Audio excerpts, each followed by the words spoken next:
What's up, you two little rock stars? How are we doing? Hello, how are you? Doing very well. How's everything on your side of the world? Doing fantastic. Can you see us? There we go. How you doing? Yeah. My God, you look like twins. Are you twins? No, I'm 2 years older, but we do get that a lot. Oh, my God. I mean, I've seen the videos and things like that with the different hairstyles, but when you're side by side like that, it's like, holy crap. That's fair. It's probably, the hair looks pretty similar now, but I got mine all pulled back. There you go. Yeah. Wearing it long. You got to wear it long, man. If you're going to play rock, you got to have long hair. Oh, yeah, that's right. Hey, I got to tell you about this Let's Break Out song. I mean, I realize that it came from your imaginations, from pen to paper to our ears and stuff, but my God, you guys waste no time getting to the hook of that song. Oh, thank you, man. Yeah. Thank you. Well, actually, we didn't originally have the song structured that way. That was the very last change that we made. We were like, you know what? Let's just start this song right on the earworm because that's what's really going to sell this. And then as a result, it kind of set up that, main melody section even more smoothly. When you take it to a live stage, are you going to maybe just start off with the vocals like that with no instrumentation behind it, just so the people go, oh my God, here it is? So we actually have played this song. I'm wearing the shirt now. We played it on tour with Lacuna Coil and Butcher Babies a few months ago, before it was released, actually. And we played the song, like the intro exactly as is. It's just the vocals and drums, guitars and bass. We're doing stabs, a jun jun, and he's just singing over the top of it. And then there is that little trashy drum beat. Yeah. So yeah, it sounds. It's a pretty easy song to recreate live. We make it sound very, very accurate to the record, which is definitely something that we strive to do with all the songs. But like that one particularly translates very well. Well, in my notes, I go, this song is clear and concise. Now, and because I could hear the words, I could understand the words, and more importantly, I sang along. That's so important to me as a listener. I want to have some room to sing. Oh, fantastic! Yeah. Yeah, absolutely, and I think that every song on this upcoming record definitely delivers the sing-along chorus. So if that's what you're looking for, then this is the record for you, that's for sure. You guys being from New Jersey, USA, you're carrying a lot of legacy with you on your backs. Yeah, a lot of greats have come from this state, and we hope to eventually maybe join their ranks. Yeah, what's in the water up there that we've got all those big names such as Bon Jovi and Springsteen and the list just goes on and on. I'm not sure what's in the water, but I think it's well purified. So now, with you guys going touring, first of all, I got to tell you something. I watched the video of the tour bus. I thought that was just so brilliantly amazing. And to hear that you guys don't drive, that shocked me. I just burst out laughing when you said that. Okay. So that is from 2018. Definitely, a lot's changed in terms of music, direction, and driving since then. Yeah, ironically, we actually contacted the makers of that video, requested that they take it down because, just as Zach said, a lot of things have changed since then. That's not really the image of the band. I was like a different person back then, anyway. Yeah. But I actually do a lot of the driving. I'm what they call the night man. So. Oh my God, that's awesome. Rex has stepped up his driving a lot. I've driven a lot less than he has. I'm good for like an hour of driving, but those roads sometimes it's just. Well, you know what? You're like a bullpen driver. Right. So like if I'm our manager Mitch, I'd say he's the starter. Zach is a bullpen driver, gets you through maybe one inning. Maybe I'll get you through like the fifth or sixth, or just like get an out or two. Yeah, get an out on a lefty or something, and then I'm the put me back on the bench. Exactly. So when you're out driving around, going from city to city, who makes the decision of hitting Taco Bell or the Circle K? Oh, well, it's usually the Loves. Hopefully, it's got a McDonald's or Arby's or something. Yeah, we're Loves mains, and I think Pilot too. Pilot. What's the third one? What do you mean? Like, there's the third one that's good. Oh, TA. TA. Oh, yeah. Those are okay. Hit or miss. Yeah, Loves are the best. Yeah, down here in the South, we're being taken over by this thing called QT, which is called Quick Trip. Oh my God. Yeah. we been there? There's the QTs. Is that they have like the made to order? Yeah, that's the reason why. Like, you go in there, you order it, it's hot, it's fresh, and you're out in no time. They get it. They understand you're not there, to have a lengthy lunch. Right. Yeah. I'm sorry. And what state are you from? We're from North Carolina. North Carolina. Awesome. Yeah, we always enjoy North Carolina. We played Charlotte a bunch. Yeah. Oh, that was a really good show. Yeah. Oh, not to mention, I guess, what's your preference on Sheets versus QT? Oh yeah, you know what? You're right about that, because north of Charlotte they go for Sheets because they have more locations. But when you're in South Charlotte like I am, no, it's QT all the way, buddy. Right on. Yeah. So on your side of the music spectrum, are you seeing new listeners seeking new age rock? In other words, they've been so attracted to the classic rock scene and stuff like that, but I keep hearing from Generation Z as well as millennials that they're in search of some new rock. I think there's a really big gap between modern rock bands like Maneskin, for example, and classic rock bands and classic metal bands even. Yeah. As far as like sonically, there's a very big gap, and what we seek to do is fill in that space. So I think that there's a lot of kids that will listen to Rob Zombie, but they'll also listen to like modern pop and rock and stuff like that. And I think that Uncured kind of is one of the bridges between those two types of genres. Whether those people know who we are yet or not, that's the sound sonically that I think that we fit in. So when you land a song like "Let's Break It Out," how does that come into shape? I mean, did it start off on the keys first? Because that seems to be a real big attraction in that song. It's almost like a hook of its own. I don't remember. That's it. Oh, it did. It did. Yeah, it did. Yeah, because not to mention, I'll let you tell more about it, but right. The song was not originally "Let's Break Out." It had a different name before, a different chorus. Wow. Well, the only thing we took from that was the hook, the da da da da da on the synth, as well as just the second half of the chorus melody. Yeah. So that's right. We pretty much just had one song. We took a few parts of it and made it into "Let's Break Out." But I think that the first thing that was written, like even when it was originally called "Dance in Flames," had a relatively similar concept, but it didn't have the same, I guess, vibe, for lack of a better word, as the song does now. And I think that the first part that was written was the keys, because I remember I sat down after listening to it was a Linkin Park song, and I started playing. I think it was. I don't remember which song it was, but there's like one of those three songs that start with the iconic keyboard part, and I was like, I'm not trying to do anything like this, but I was just inspired to go start with the keyboard part and have that, determine the chord structure, and then determine kind of like the mood for the entire song. Yeah, because it really brings in the hard hits on that guitar and those damn drums. My God, I mean, when you roar with those babies, man, I mean, you feel it when you've got good earbuds on. Awesome, thank you. Yeah. Yeah, we do all the mixing actually right here in this room. Everything is written, recorded, mixed, engineered, mastered right in this space that you're looking at. Wow. So, well, I don't know if people that are listening to this can see us, but right here.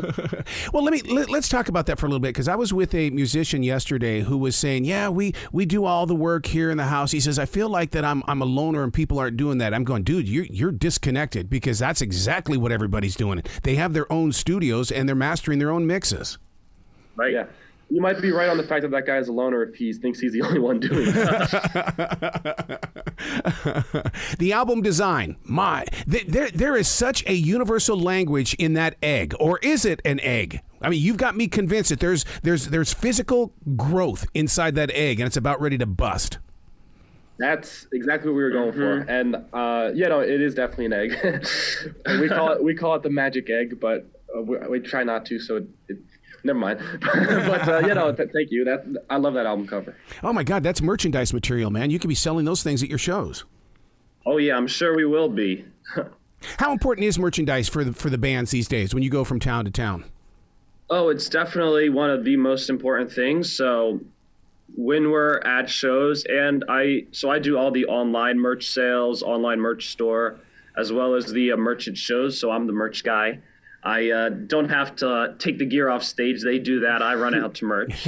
So but I set up the merch too. It's a lot. So it's a fair trade. I'd rather load gear than do merch. I do really enjoy doing the merch. It's definitely one of the most important things for bands. It's like the best way you make money on the road, and it's the best way for fans to support us when we're on the road.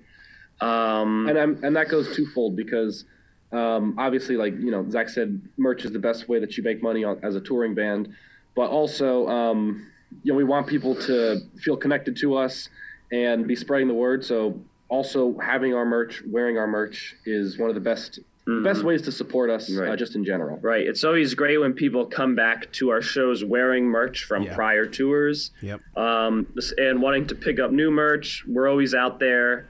In between the band sets, everyone comes out so we could take photos together. And sign CDs. Yeah, sign shirts, CDs, like everything. Or sign basically any odd request. We will be coming out with CDs for the new album as well. Those are, I believe, in production. Vinyls, of course, we'd like to have. We did vinyls for an old album. Those were people just that want vinyls, even if they haven't heard you before. They just want to buy a vinyl. So I definitely think the Magic Egg blown up on a vinyl would look fantastic. Yeah, absolutely. How do you feel about that resurgence of CDs? I mean, my grandson has been knocking on my door. He says, "Just give me your CD collection." Wait, what? I thought you were part of the streaming generation. No, I want the CDs. I think it's probably people that just enjoy collecting things physically. Because I know a lot of people that collect CDs, but then still listen to those songs and albums on Spotify. So I think it's sort of like merch in another sense. It's just a collectible. But I think that the resurgence of that is fantastic because it helps people kind of like enjoy the music more having a physical copy, even if they're listening on Spotify. And then it helps the artists, you know, sell more physical copies. It's a good piece of merchandise to sign, and if you're at a show, you might not even have a lot of space. Easier to hold a CD like throughout the rest of the show, you know, so you don't have a lot of stuff to look after. Yeah. But the other issue is that most nowadays cars and computers don't even have CD drives. So that's just that's like the two places I would go to put a CD in. It's not even with computers or in cars these days. Even like new gaming consoles don't have spaces for CDs anymore. Wow, that's like my new smartphone doesn't have a place where you can plug into, you know, for a speaker and stuff, and so even though I can use Bluetooth, I really don't like that. Bluetooth is very annoying. I hate it because I mean, I usually just hook my phone up to the control board, and now it's like, oh, what the hell am I going to do? And I can't even get Verizon to help me out on this. Dang. Yeah, you either have to use Bluetooth or get one of those like dongle connectors. But then you can't charge your phone at the same time. Yeah. They can't. I mean, if we were doing it on with the equipment they send me, I can hear you guys fine, but you wouldn't be able to hear me. Which just sucks. How has technology changed in your world where you guys go, well, why can't we just go back to the way it was? Well, as far as the mixing, mastering, and production side of things, I don't want anything to go back to the way it was because the way that, you know, technology is set up in studios and stuff now is fantastic. So everything is super streamlined, and you really only need a couple of pieces of gear to make absolute top quality recordings, in my opinion. When you guys are in that studio, my last project, I went out and I did the vocals in the room, but we spent more time inside the control room doing the instruments. Do you guys do the same thing? You swap shop that a little bit? Well, everything is done right here. So like, that's where awesome. I'm sitting right now is where I stand to track vocals, and that seat right back there, like right behind Zach, is where every single stringed instrument is tracked. So everything is tracked within like a 3x3 little box inside of this big room. Freaking love it. The room is this size. Primarily, its main function is because we rehearse in here too, so you can't really get as many people in a small control room. So this is just like the one space for everything. Does it have a nickname? Because mine is called the Womb, and if it's going to be created, it's going to start right here in this womb, and then I'm going to set it free. No, I like that. But no, this is Conclave Studios. Got the sign back there and everything. Beautiful. Your live performance, you guys are extremely physical on that stage. What's that workout like? The workout on stage? Well, before, because even Paul Stanley of Kiss will tell you, you've got to have some sort of plan going before you even hit that road. You've got to be working out and getting in shape. Yeah, I mean, we work out every single day. What was I going to say? What?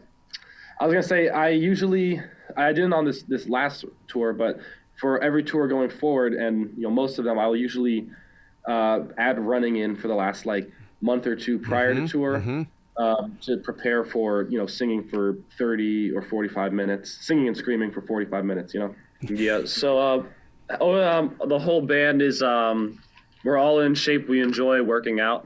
So we want to bring all the energy to the stage, and the best way to do that is trying to be in your best shape all year round. So whenever it's time for a show, we have the cardio, we have the endurance, the energy to put on the best show, whether it's a 30 or 45-minute set. And that's just the show's more entertaining when the band has more energy. Yep. So we don't want to be ever statues up there. We want to put our all into it. Yeah, I first bumped into a live show like that when I saw Gwen Stefani, and I went, oh my God, she is in total control of that crowd because she's all over the place. I've not that familiar with her specifically, but that concept, I've definitely seen some artists that just have the crowd in the palm of their hand purely from what they're doing physically as well as sonically. Yeah. So what's up next, guys? I mean, I realize that they're pushing this song, but I mean, you've got, the album, when does it officially drop to where people can get the entire process? And what about a tour? So we just announced today, 1 hour ago, that we're going to be playing Incarceration in Ohio. We're also playing Welcome to Rockville in Daytona, Florida. Nice. And we actually have a couple more festival announcements that we're going to be putting out soon, but those are the only two that are announced so far. Right, and we plan to have U.S. tour dates routing before and after both of those festivals. And hopefully we can announce another different tour that we have in the works soon. But as for right now, the only two things that we can talk about are those two festivals that are announced. Good. So they go to your website for that and keep up to date with you guys. Yes, and our Facebook, Instagram, all of our social platforms are very active. Excellent. Well, when you guys come back to the Carolinas, we got to get together for some Southern food, dudes. Oh, absolutely. Oh, fantastic, yeah. Excellent. Well, thank you so much for your time, and please come back to the show anytime in the future. Of course, yeah, we would love to do it. I had a great time talking to you, and this is our first interview kicking off this new mini press tour that we're going to call it. So yeah, I'm very excited. Thank you very much. Well, your press people are the ones that reached out to me, and I said, oh hell yes, I've got to talk to these guys because I know that they're going to be huge this year. Oh, fantastic! Thank you. Yeah. Well, you guys be brilliant today, okay? All right, you too. Well. Thank you so much.